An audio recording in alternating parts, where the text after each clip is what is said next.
Welcome. Good afternoon to you. I see everyone logging in. As you've been in the waiting room, we're so excited to have you with us. Hey, Kim, I saw you waving. I see Tanya. Hi there. Good to see everyone.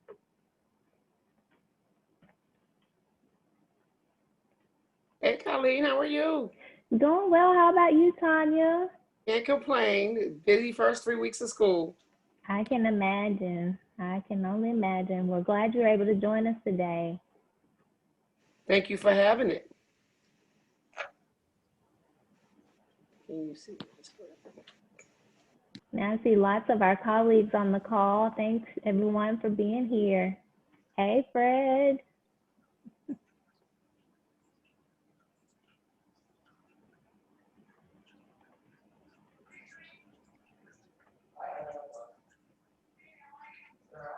All right. Well, we are at our top of the hour, and we are so thrilled to have you all with us again. I'm Colleen Gillis, Academy Development Manager with NAF, and we thank you again for joining us for another learning opportunity with Naomi Harm. So I won't give a long introduction, but just a few brief housekeeping notes. We are monitoring the chat. Feel free to share your questions, feedback, thoughts in there, and one of my team members will be monitoring that.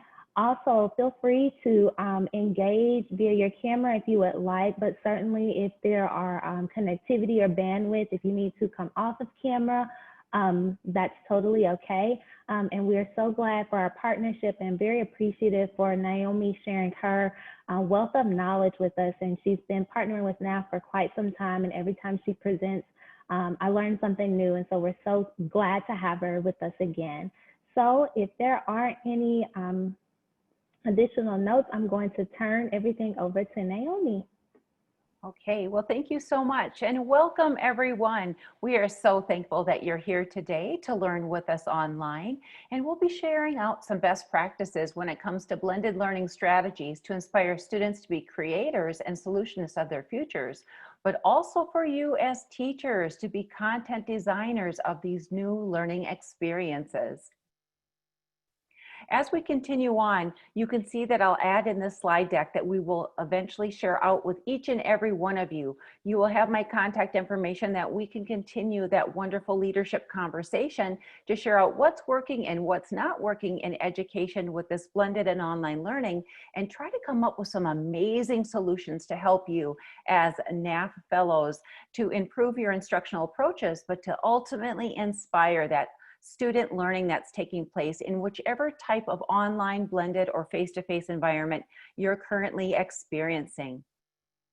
Our purpose today and why we are here as a collaborative team is that we're going to go over briefly about the research of the how and why basically your upper middle school and high school students are known as Generation Z students, but how they learn best and how they are so different from even of our children from 5 years ago.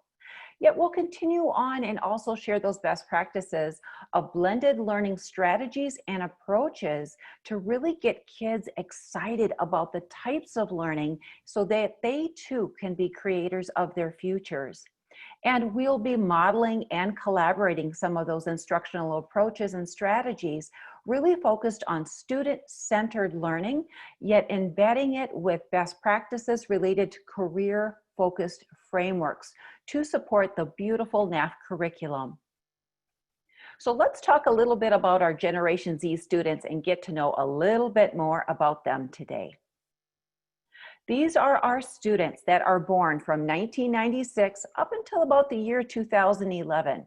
So again, these are our kiddos in the upper elementary, middle school, and high school, and even our students that have just graduated high school or beginning their new careers or supporting themselves going through a technical career, schooling, or it could be that they're going to a four-year university. We know by fact that these kids are the most diverse generation of learners in our world today. And we also know that with conversing with them and really eavesdropping in on their learning conversations, that they truly trust their peers much more than they do for advice from us as educators, perhaps their parents, their grandparents, or even experts in the field at times. Yet what I love about this generation of students, and especially when I work with high school students, many of them are so driven to change the world because they have this entrepreneurial spirit about them, that they want to be part of their futures and they want to carve out their piece of their why, of how they can be part of the ultimate solution to even help us in our world right now with this pandemic that we're going through. And these students as well really demand transparency. They want to lean in, they want to have a seat at the table, and they want to be part again of that solution, but also to be part of a larger social cause to improve our world, to heal from the current place that we are currently in, you know, kind of even from our political climate to even our pandemic of our health and social crisis of where we're at. They want to be part of that solution to make it better from everyone. Now, I'd like to briefly share with you just a brief video clip on the why Generation Z students could be the most impacted by this coronavirus that we're currently experiencing. Well, coronavirus will be a defining moment for generations to come. Generation Z, in particular, that's roughly 90 million Americans who were born after 1997, might really be impacted the most. In her latest piece for Axios, Steph Kite spoke with several experts and actually lays out how this pandemic could shape that group's future outlook. Steph joins me now from Arlington, Virginia. So Steph, you know, it's interesting because experts have really looked at and observed the sort of psychological, health, and economic issues of crises like 9/11, the Great Recession, the AIDS epidemic. But in your reporting, you say that this particular coronavirus situation is very different. How? It is incredibly different. And one of the things that is really defining this particular moment for Generation Z is the fact that it's really impacting everyone all over the US. You have people who will see the health impacts on family members and friends who end up coming down with the coronavirus. And then there are also people who are being impacted just in their day-to-day activities, not being able to go to school like they used to be able to, not being able to take the internship they were planning to work in, not being able to get the job that they were planning to take right out of school. These are things that are just everyday normal activities that in the past with other emergencies and other catastrophes hasn't really been impacted. Even with 9/11, of course, there was a devastating impact on New York, but when it came to the day-to-day activities of people in many parts of the country, especially with younger people, there wasn't that same impact that we're seeing right now. You know, when you've got isolation, you've got fear, you've got the uncertainty, this all impacts mental health for everyone. And already Generation Z is more likely to report poor mental health. This is according to the American Psychological Association. What else can you tell us about that? Yeah, that was something that a lot of the experts that I spoke to were really concerned about. It is well known that Generation Z is already extremely stressed out. They have high levels of anxiety. They already struggle with depression, and even suicide rates among that age group have been rising over the past several years. And so then to put on top of that, this isolation, not being able to say goodbye to friends from school before the summer and not knowing when you might see them could make these trends even worse. And so that's something to definitely be aware of and be talking to young people in your lives about, and making sure that their mental health is in a good state, especially as we're all struggling through this period. And we know economically this pandemic could have really lasting implications. Many students were looking to graduate in what just a few months ago was a really strong economy with plenty of jobs. That's changed in just a short period. So what about those young people who really relied on the service sector to make ends meet and to eventually help pay off their loans? Yeah, there are both short-term and long-term economic impacts on this generation. First of all, as you pointed out, a lot of them are working in the service industry. Almost half of the teenage workers in the workforce today are working in restaurants and hotels and similar service areas. And so they're more likely to be out of work right now, not being able to start building up their finances, which could put them behind when this does let up. And then longer term, you can just look what happened with the millennials during the Great Recession. Lots of studies have pointed to the fact that millennials who graduated into the recession were impacted for years down the line, and it takes sometimes a decade to earn back what you would have been making if you had graduated at a better economic time. And so a lot of the experts I talked to said that it doesn't look great now for Generation Z, these students who are now graduating into this economy, where before they thought they had really great prospects. That's something really hard to stomach. We will continue to watch this. Steph Kite, great reporting. Thank you very much for joining us. Thank you.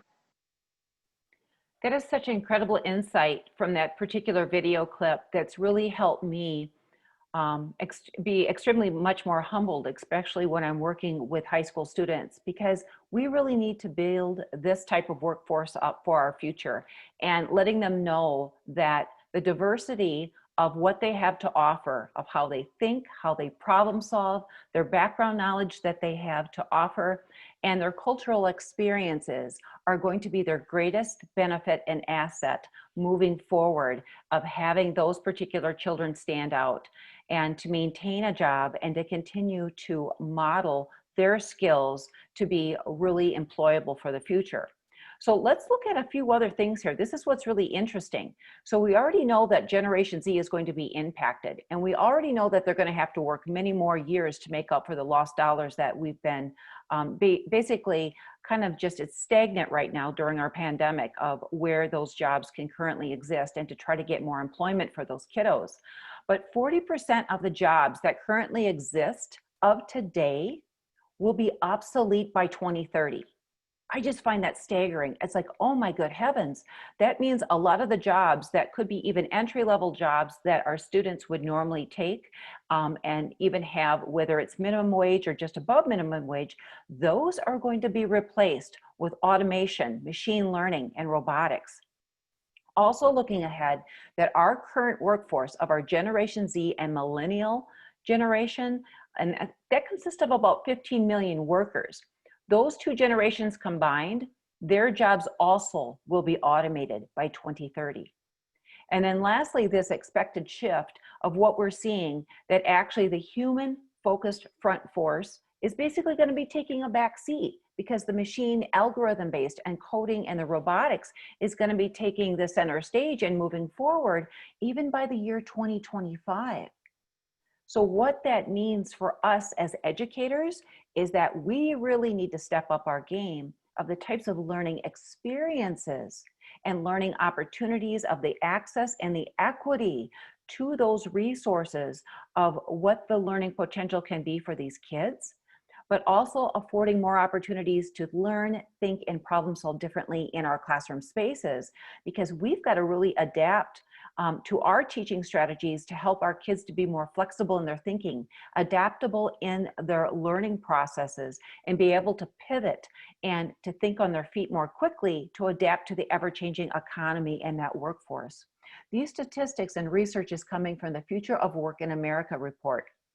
So let me pause at this time. I'd like you to be part of this learning today.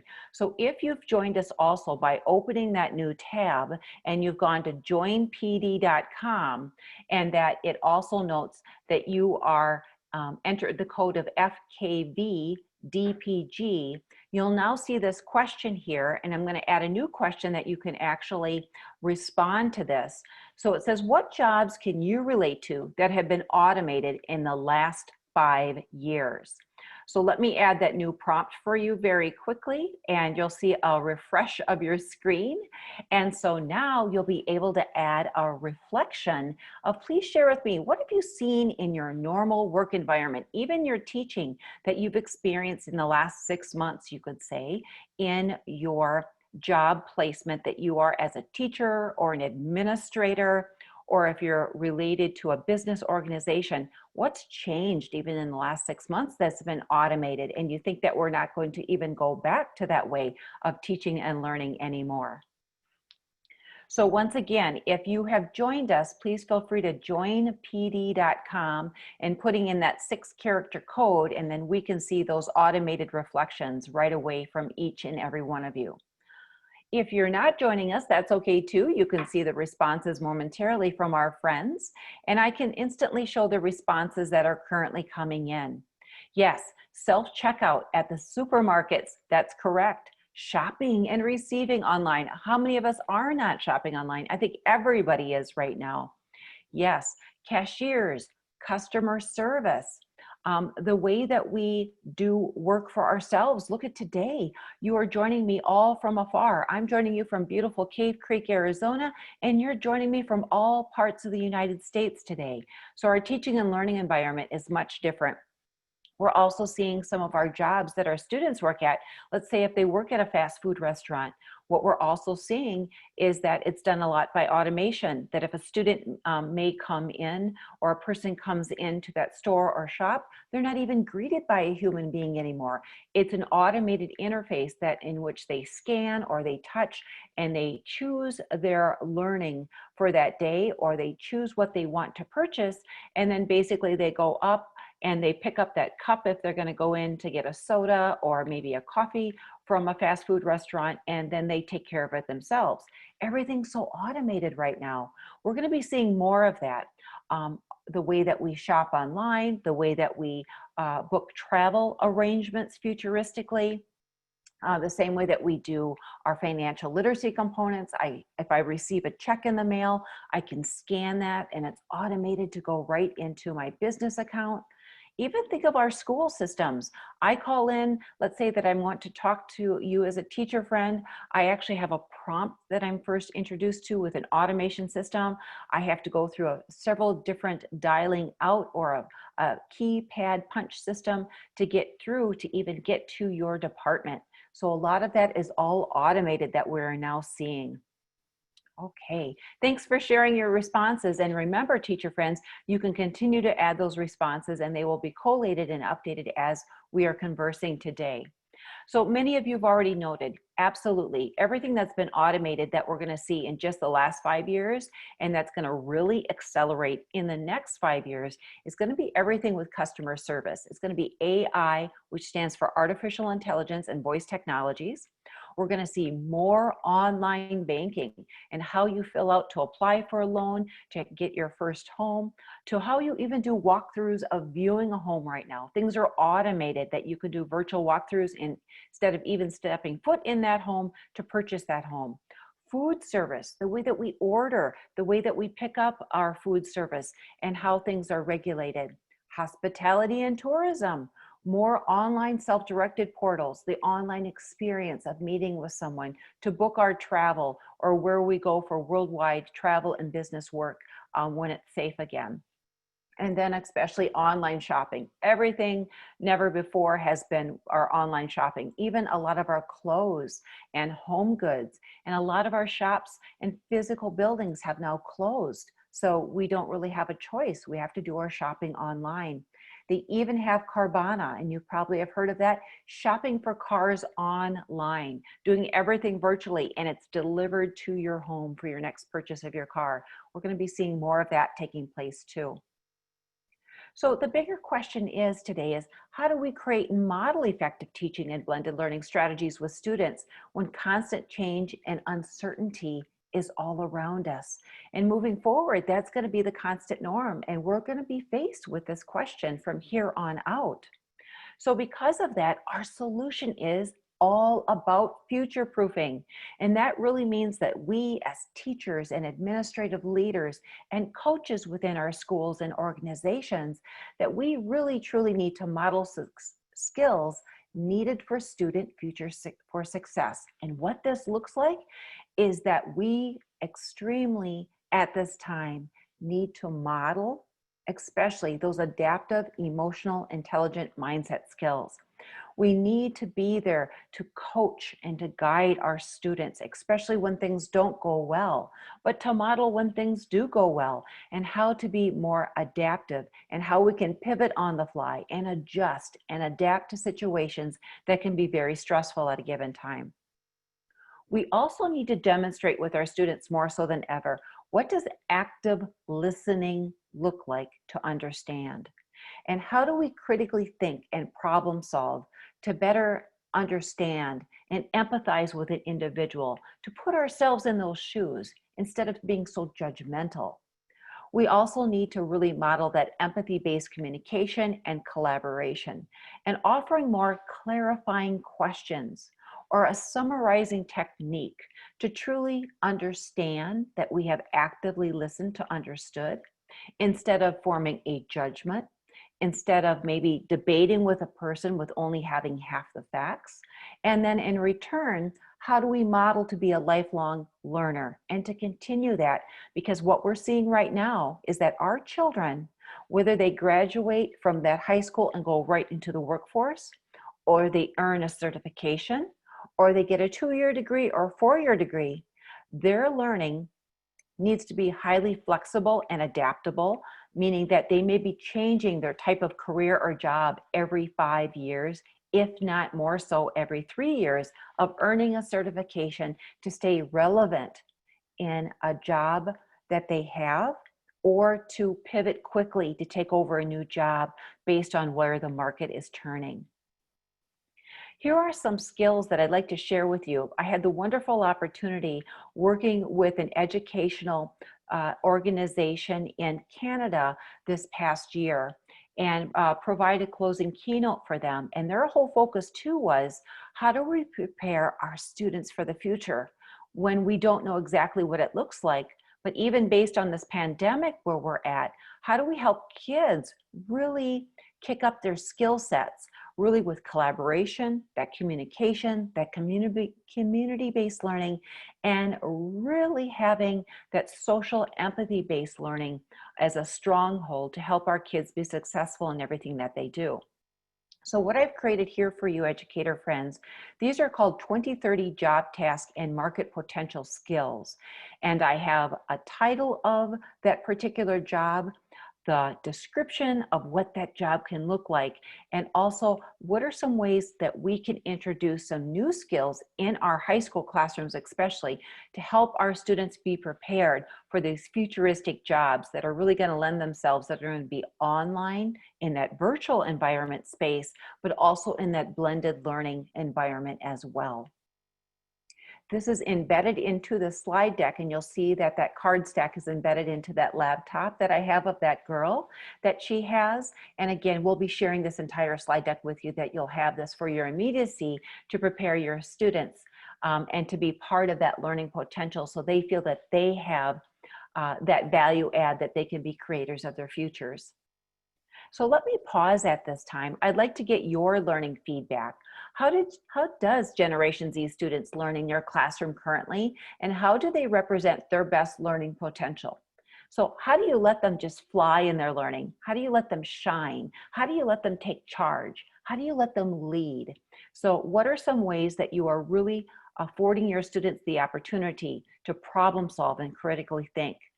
So what I'd like to provide for you at this time, I'm going to give you that new prompt right away. So here's a text prompt that it will refresh your screen. Please feel free at this time to share your learning. I'd like to really see and hear your celebrations of learning, of what you are doing differently that's working, and especially in the last 6 months. If you're back face-to-face teaching, that's great, but I know that you're safely socially distancing though. Because of that, what are some strategies that you've learned? What are some ways that you're doing it as a blended learning approach or fully online? But we need to learn for this of how we can help our students represent their best selves every day. And I'm going to pause just for a minute, and then we'll showcase those reflections. Those of you that have just joined our learning conversation, please feel free to join us at joinpd.com and enter that 6-character code that's been highlighted in the back channel chat today.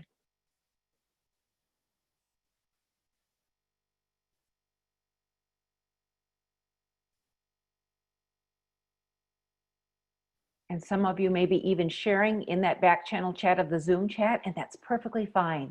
I'm absolutely flexible with that as well. You bet.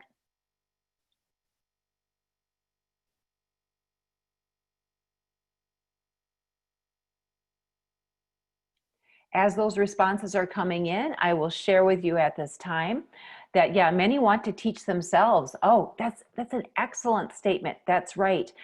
They're very much self-starters, some of our children, and they want information in small, snackable, bite-sized chunks of information. They want to process in smaller bites because they're at such an information overload. And with all of this blended and online learning, the high school students that I've actually talked with recently, they even say the technology is overwhelming, it's too much. I want to tinker, I want to create, I want to make, but I want to investigate and learn more in those smaller opportunities. Yes, some of you are using Canvas. Yes, that is a brilliant learning management system. Absolutely, for them to give their critical feedback and the various apps to show what they know. I love it that students can teach their peers and showcase what they know. We should be affording our students more opportunities, that this is a true partnership more than ever with us as teachers and students, that students can be the best coaches and advocates to not only their own peers, but to us as teachers. We can learn so much from them right now. Absolutely.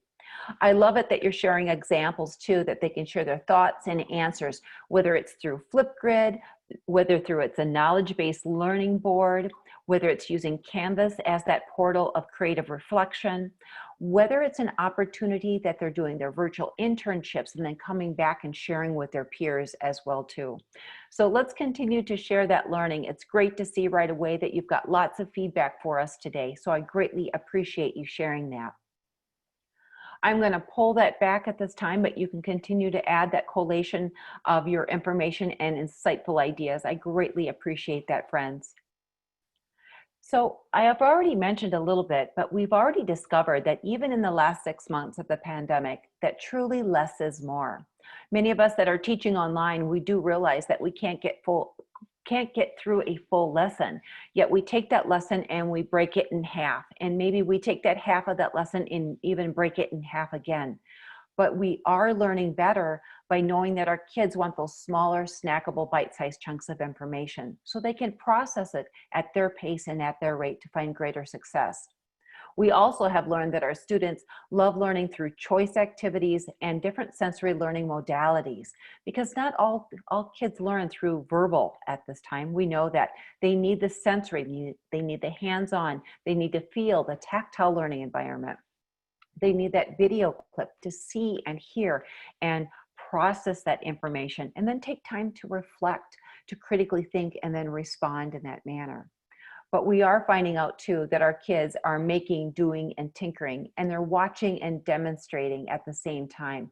They want to process more. They want to take that time so that they can afford themselves more opportunity to ask more thought-provoking questions, and then they can lead to show what they know, and then having those further discussions with their peers and you as a teacher.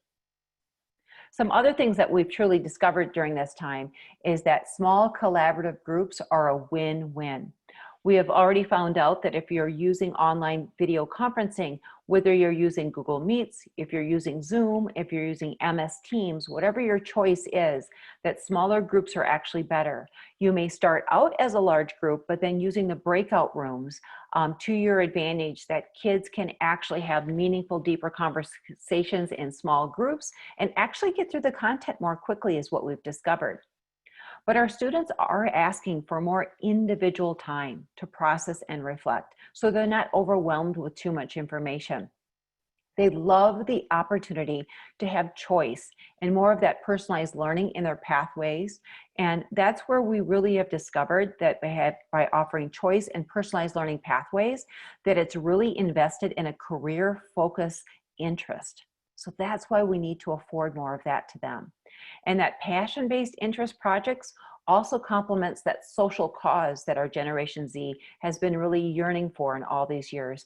And it really can help us as learners learn from them what they're personally invested in and what they can afford to improve our world to heal, even during our days of our pandemic right now. The other thing that we're also seeing is that our kids, they're natural designers and makers. So afford them more opportunities with a great maker or designer challenge. And we want our students to really think like an entrepreneur and truly design like an engineer, because these are our children that are going to be our entrepreneurs of the future, that will help and afford us to hopefully never experience a pandemic that we are in right now, that they will have a solution-based set already designed for us, and that next coming vaccine that's going to help us be prepared so that we don't have to experience what we're going through right now. That's why they're so invested in that social cause and that world cause, that they want to heal our world. And even with all of this global climate change too, to help us and to put out all the fires on the West Coast, and what can we do to help with that, that betterment of that focus. But what a better way to afford our kids to truly be active participants, invested in their learning, taking ownership in that learning, and that they will be our true leaders to help us, again, like I said, with those global solutions, so that we don't have to go through what we're experiencing of this COVID-19. So let's give a few more pointers here. I have a presence right now of that cognitive presence to help our kids with blended learning. Then I'm going to give you 10 best tips and tricks to take you to the next level that you can implement in your classroom even yet later today or by tomorrow. But we really need to focus on the importance of student-centered learning. So some great practices that have really helped and afforded me as a teacher of being a blended online teacher and fully virtual is allowing our kids to be really involved in their learning and invested. That includes virtual station rotations, choice boards of activities, playlist learning models, and also incorporating the 5 E's of that learning experience. I also want to give credit where credit is due, because I have learned so much and have actually personally worked with Caitlin Tucker on these virtual rotation stations within California. And I truly feel it is such a wonderful opportunity to meet our kids where we're at, especially during the time of the pandemic right now. The virtual station rotation is a great way where us as teachers can still meet individually in large groups, but then in small groups, that we can actually provide new information to our students in small snackable chunks. But then at the same time, it's building skills and meaningful awareness with the content and the must need to knows of our students. It also affords me as a teacher to reteach or to summarize something if a student was stuck on something, clear up any misperceptions, but also give quality and constructive feedback. I also can afford the opportunity that I can afford another rotation that gives an online station rotation, that I can first model it, then I can break my kids out into virtual breakout groups, and then I can have students be leaders in that groups to solve a problem. Then another type of instruction is that third group, is that I can offer an offline station.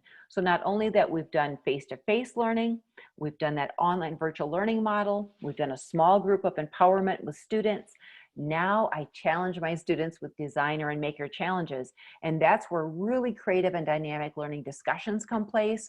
This is where kids can show what they know in their labs, their experiences and experimentation with designing and making. This is where I extend and enrich the literacy activities with active learning and different types of social shares. But kids are more responsive now too, that they reflect on their learning through dynamic writing activities. If you're looking more for this type of model, I've included the link here for you, and actually that Google slide deck and the document that you can set it up to streamline your practice to be really structured to help your kids with flexibility of how you do those virtual rotation stations. Some other learnings that I've been really successful with our kids at upper middle school and actually high school is that these are called learning menus. So on the left side, I want to give credit where credit is due. And this is coming from the wonderful Casey Bell out of Texas. And what she has done, she's known as Shake Up Learning, and she does a great job with the 4 C's of digital learning and giving choice learning menus that you can still supplement that beautiful NAF curriculum, but then affording more choice for kids to show what they know, to be highly effective communicators, collaborators, critical thinkers, and then to design and then to create really dynamically of what they can afford to create a new solution. The other opportunity, this is from when I used to live in Minnesota, and I'm originally from the Midwest, so you'll hear my accent. But this is called a Minnesota Hot Dish Learning Menu Planner. A hot dish in Minnesota is really known as a good old-fashioned casserole. It's all around the comfort food of goodness that we scaffold basically the food layers to make an ultimate dish. Just like our learning should be, it should be a scaffolding approach that we're breaking that down into smaller chunks of information so students can process that and have more meaningful connections to the learning content. So you'll see that we'll have a main hot dish menu. That's the main learning concept that all students must master. But then we kick off that learning with a great appetizer. That's an essential hook, or that do now activity, to get kids excited and invested in the learning. Then I have that main hot dish entree that we dig much deeper into that main hot dish, but then subtopics that complement that as well. And there could be side dishes that go along the line that complement the main dish. And then it really connects the learning dots of the how and the why, and because the effects of that learning that take place. But then part of those side dishes, that's where I really give kids choices. They really get invested in that main topic, but then they choose a side dish that they want to show what they know. And then ultimately it's their dessert. The dessert is their final piece that they take all of their new learning and combine it into a digital learning product that can be a social cause initiative. It could be making an improvement in their community. It could be focused on their career, but in some valuable way, it puts all the learning together, and kids have their own personal spin on it to share their how and their why. And that's that dessert of choice. You can take this. I've had teachers around the globe that will put their own learning spin based on what their a popularity of their country's food or a staple ingredient or cooking element, and they've really flavored it up and getting the kids involved. So I can see, especially to our teachers on the East Coast, that a lot of them I have worked in the past, they said they wanted to create a different type of lobster roll, is what they told me when I was up in Maine about a year ago. They wanted to put their own lobster roll flair on this. So I thought that was such a cool way to add your own individuality to this. Okay, a few more things. If you're looking for choice board learning opportunities, I also have built in, and I want to give a shout out again to Caitlin Tucker. She's done a great job. I offer choice boards in almost everything that I teach, from kids that are the littles, when we talk about in our primary elementary stages, from our middle school kiddos, but then again, our high school young women and men that are part of this. Choice is imperative to their learning right now. They need to feel invested. They need to feel that, yes, they have empowerment and they can really model how they can be a self-directed learner. So I've got some choice board examples, and then I have a template as well that you can design your own. And this is where those playlist learnings come into play, joyful learning moments, but then also at the same time too, really focused on subject-specific areas that can take you many miles deep and wide, that are very invested for our students. Here's another example. This is called playlist learning. This playlist learning template is coming from slidesmania.com. And oh my goodness, teachers, this is one that's better than chocolate. I love the look and feel of this, and she's got hundreds of free templates that you can use, whether you're in a Microsoft environment or a Google environment. She's got all these wonderful slide decks that are templates that you can use. Why I like the playlist learning is because I've actually used this one that I'll start my channel, I'll call it, of my playlist learning, that I can model of a flipped teaching lesson that I can embed into the template. I provide the how and the why and the because, and then I give my students a challenge.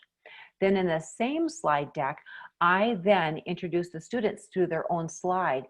They will create their own video clip, like of their own personal service announcement, showing what they know, or their social cause initiative that could be reflective of a career focus.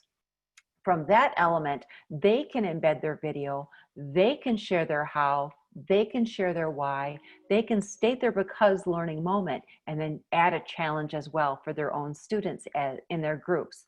So I love it because it's a great way that I'm getting small snackable content chunks. I'm learning according to how our students of our Generation Z students learn best, but then the video is capturing their attention, and then they can reflect on that learning. So I challenge you to tap into these playlist templates. I think you'll love the look, the flair, and almost the flavor of it, because it's that good.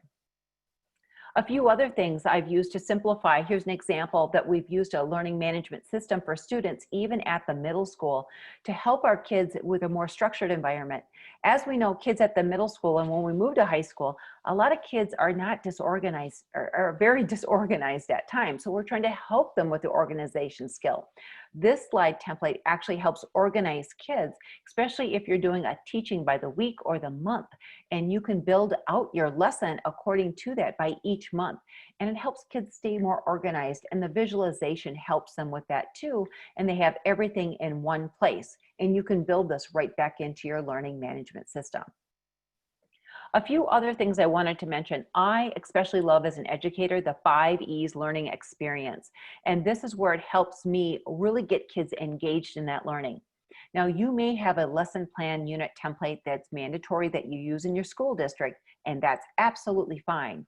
But adding some of these elements can truly hook and engage your kids at a whole nother level. And I love the experience because it focuses on engagement, exploring, content, explaining, elaborating, and evaluating. So I use this a lot with pre-service teachers that are earning their teaching degrees. I use it for my graduate courses that I'm also teaching, but I use it for our kids, especially at middle school, high school, because it's just broken down into small chunks to get at the heart of the teaching and learning, and I get my kids invested right away, and they have a purpose in that learning. So I have those templates built in if you would like to add that to your digital toolbox today. I also have a template that's an empty template that you can use, and then more examples of that 5 E's of online instructional lesson planning template that if you'd like as well.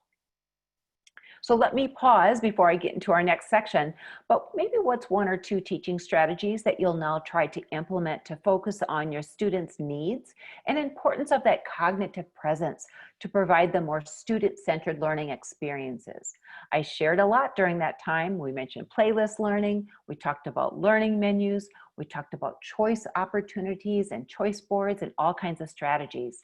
So I'd like to know from you what would work best. So let me give you a new option at this time, and I'd like to share for you. It's just refresh your screens. Those of you that have joined me at joinpd.com and have entered that 6-character code, you can join and reflect on your learning. And I'm going to pause in my talking. And those of you that haven't joined us on this side, you can add it to the back channel chat on the Zoom side. I want everybody to be involved, to be an active learner today.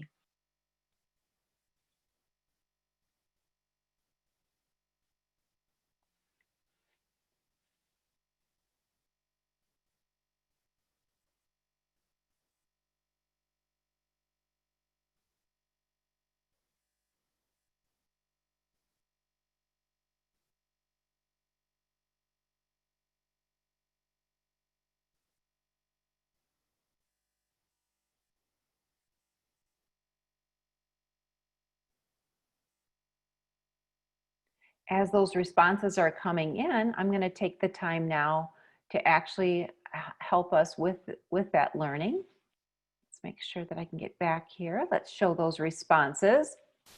Okay, as they're coming in, what we're seeing at this time, let's make sure I can go back up here.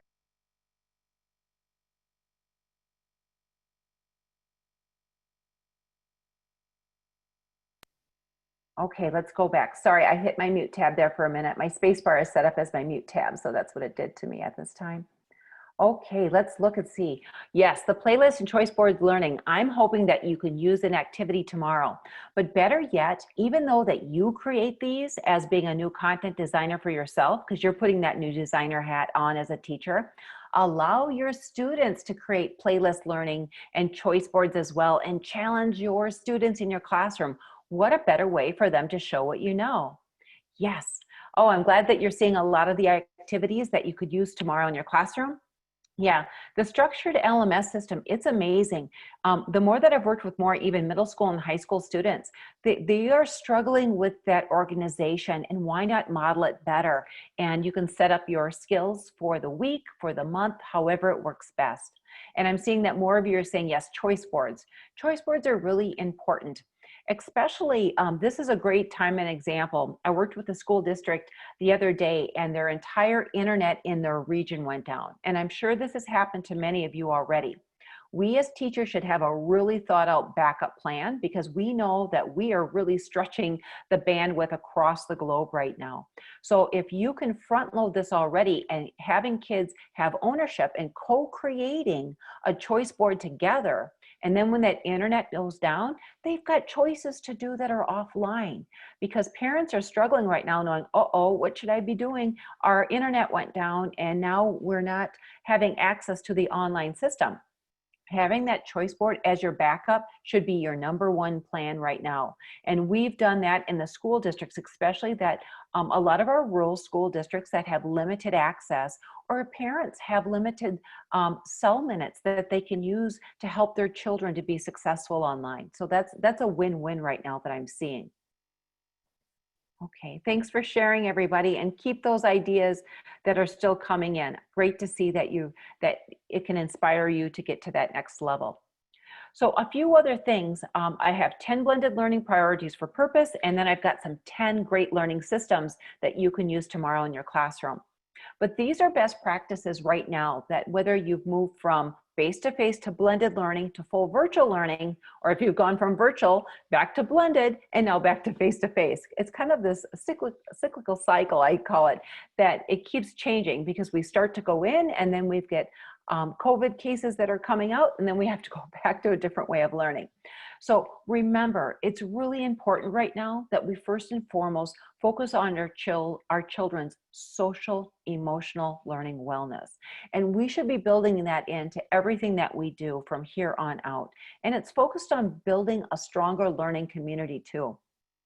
There's going to be days that our students are so down on themselves, or feeling so frustrated because maybe the internet went out and they can't get their lessons done, or maybe something happened in their home environment. We know that a lot of our children have been impacted and their parents have lost their jobs.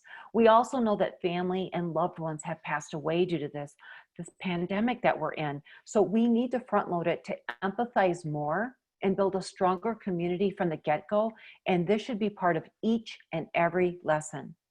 We also know too that our children have different access to the internet, and we need to afford them more access and equitable learning experiences to resources, and finding new dynamic ways to reach and meet our children where they are at. The other things I can't emphasize enough is using the KISS principle by keeping it short and simple, yet making it very significant, meaning less is more. Even though we want to get through that entire lesson, sometimes when we read the room online, we can see our kids are so overwhelmed. We need to take that lesson and cut it in half. And sometimes taking that lesson that's cut in half, cut it in half again, yet affording the opportunity when kids work offline that they can dig deeper and more creatively to design and show what they know from that component of that lesson.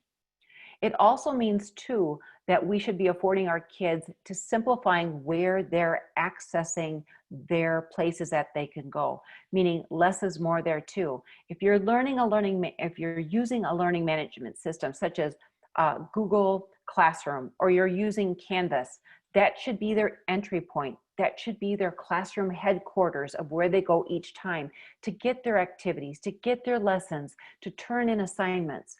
If we choose to share with our children to go to 4 or 5 different portals, they're way too confused. It makes it confusing for us as teachers, and it really overwhelms our parents. So again, find a balance also of those digital learning assets where they find their information online, but have that backup plan of that choice board, that they have offline activities to give those big, beautiful brains a brain break too.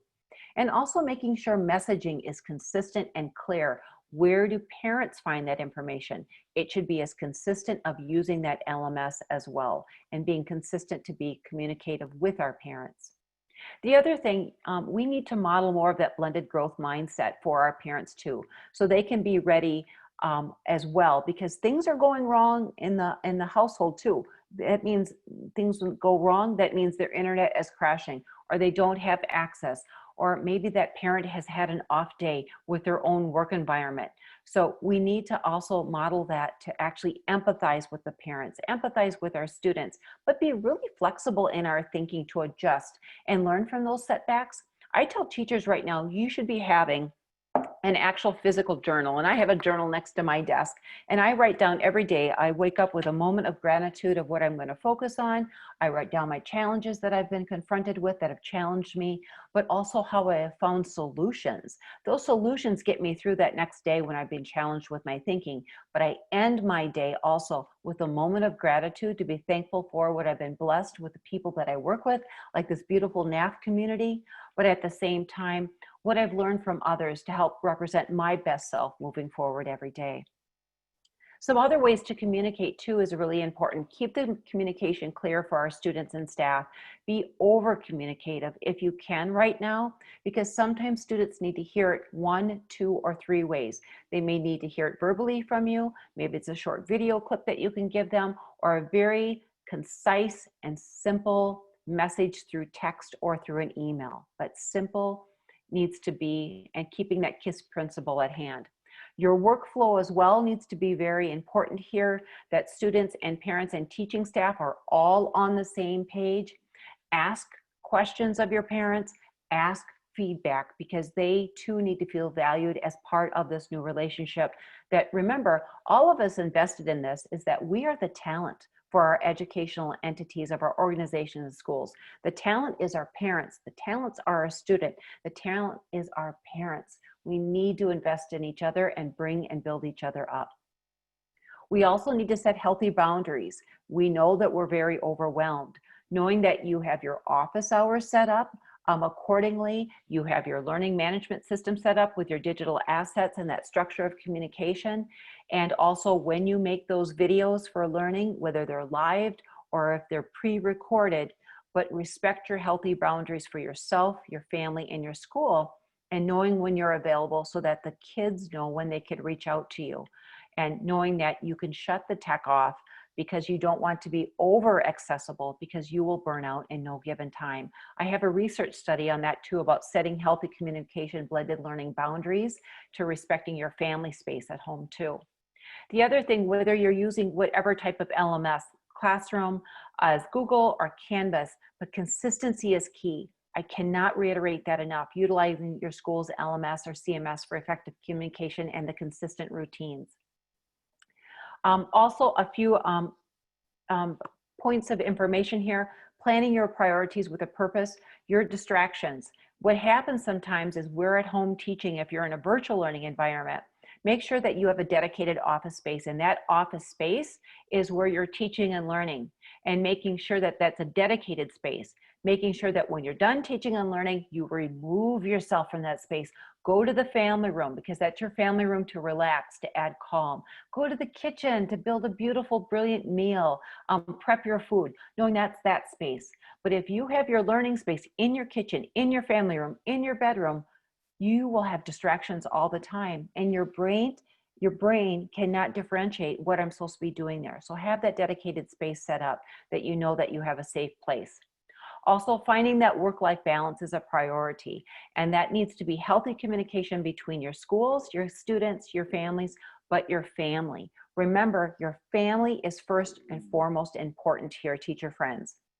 So because of that, please give back to your family, set healthy boundaries of hours. I even put a little door sign on the outside of my workspace so my family knows that when I'm doing live recordings or when I'm just designing content, and I have a flip on it so they see that I have the picture on it when I'm doing live recordings. I flip it over when I'm available, that they can come in and interrupt me when they need to.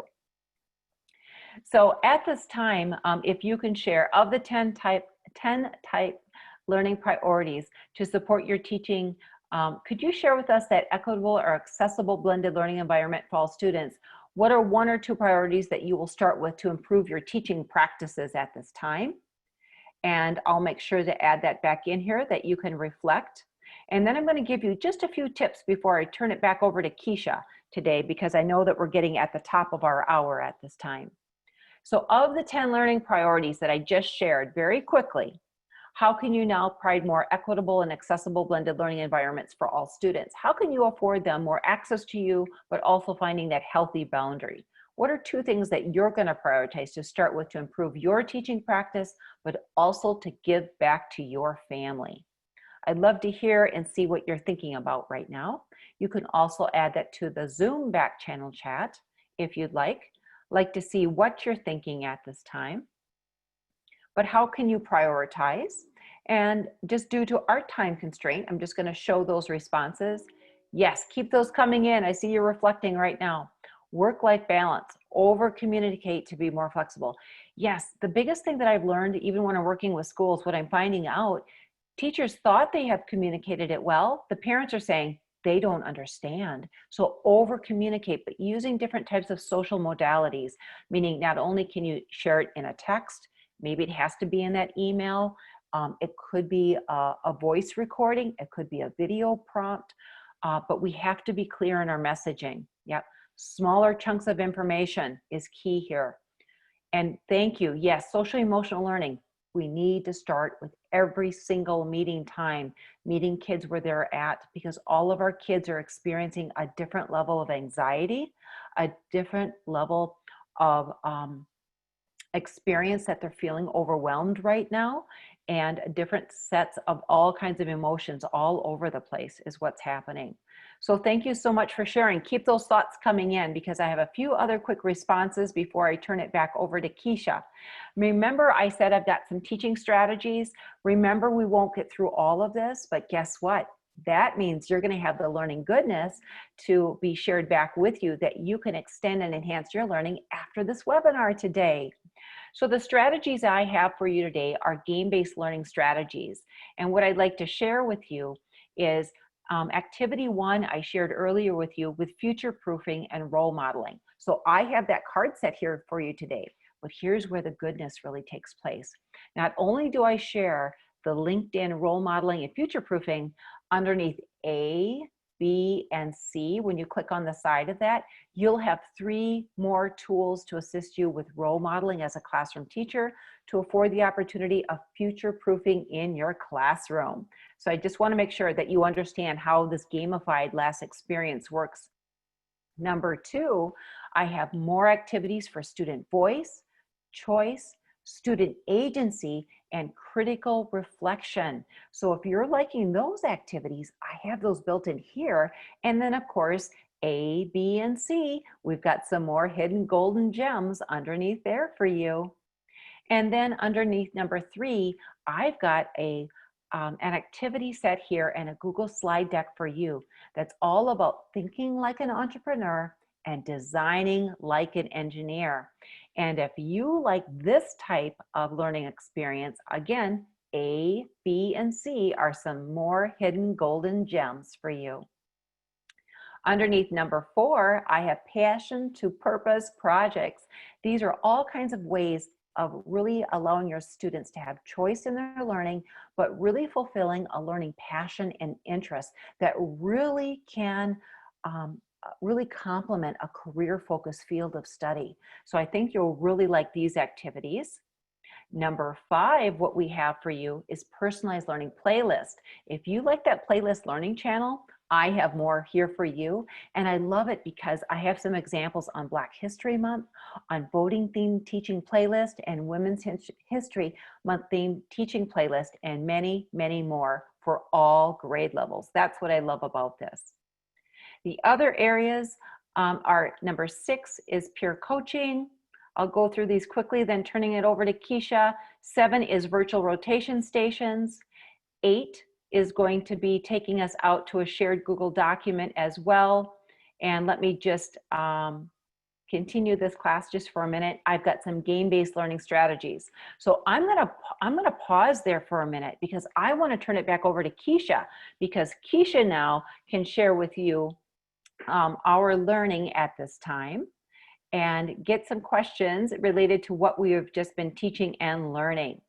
So Keisha, yes. I'm going to turn it back over to you. I'm sorry, my screen was kind of delayed there. Wouldn't let me push it back out to you what I wanted to do. No worries. Okay, no worries. And really, I know that there's a lot of information here, and the way that you're going to get the slide deck is by completing the session evaluation, which you'll get right after we log off. There are a few of you that I don't know who you are on this webinar today, because you're still signed in as Josedi Perez. So there's 3 of you who are not Josedi, because Josadie, you can show your face. We know who you are, but we know that the link that we sent out was connected to her name by some weird functionality. So I do want to see who has questions for Naomi at this time.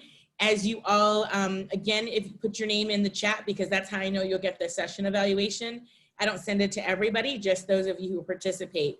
And so we write down all the names of participants, and then I email everyone, and then you'll get the slide deck. So questions. I know now, staff, you have some questions that you probably have for folks that you work with in the network. Thank you, Sherry, for sharing your name. I appreciate that.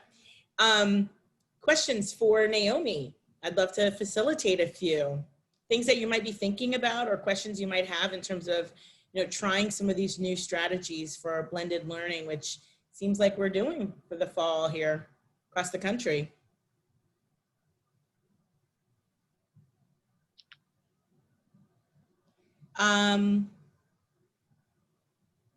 There are, Andrea, you're absolutely right. Great ideas.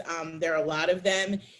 We like when Naomi gives us like the 10, you know, strategies, all that you want to try. Andrea, you can certainly come off of mute and ask any particular question about any strategy. We've got about 2 minutes, and then we've got to wind up. Well, I'm kind of overwhelmed. I'm excited though, because this is the first time I've felt excited since we went back to school. Any suggestions for, like, should you try to implement one with each new lesson? Like, because I want to try all of them, but I don't have time. Right, and that's where I say too, less is more here. Try one strategy, try one, even one activity in the slide deck that you'll get. I'll give my top 10, and try one new tool that can complement what you're doing for that unit of study, because that would really excite your students to a whole nother level.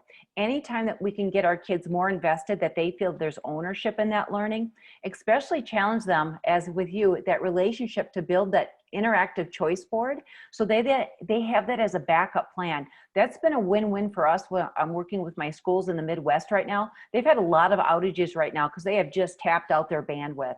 And they said that choice board has saved them on so many occasions, and the parents have been so thankful. The choice board activities can be done with items just in your own home that kids are creating and making and tinkering of activities as well. And oh, Naomi, you mentioned parents. So one Yes. of the questions that we just got into was, how do you engage parents? So maybe connect some of what you just were saying about the choice board to supporting parents and, yes, you know, in this so environment. if you really want to get on your parents' good side, have a backup plan for them. So guaranteeing that they have a strategy, and how to help parents be actually part of that. We mentioned that talent. That's invest in your parents, because your parents could even be guest speakers at some of your live webinars. They'd love to share it. These are extremely intelligent business women and men that are working from home right alongside their children right now. The other thing to get parents involved also, having that clear communication, as we kept talking about, we need to have that experience. I actually just did a full parent live stream presentation yesterday with Midwest schools based on how do you set up your virtual home space for kids? Because what they're finding is that kids are kind of hovering back in their bedrooms. If kids are doing all of their learning in their bedrooms, but that's where they sleep at night, kids are having already kind of sleep disorders. We've got to take that online learning environment out of their bedrooms. You need to be in an area where parents can see and actually see that they are being on task, but you're a coach, you're a guide to them as a parent. Parents are looking for strategies for that. So I can share with Dr. Taylor as well too. I've got my whole slide deck on helping prepare parents to be coaches and guides in this relationship, but also what can you do to be more physically active so we stay healthy, and what are some social emotional learning strategies to help with parents so we don't get burned out as well. So I'll share that slide deck also with you. Well, Naomi, you know you're not going to get off that easily. You know we're going to ask you to come back and share with the network about what you just talked about. So I can do better than that. We'll have you as a guest again sometime down the road. Yes, exactly, Fred. Thank you. So I just want to say thank you so much, Naomi.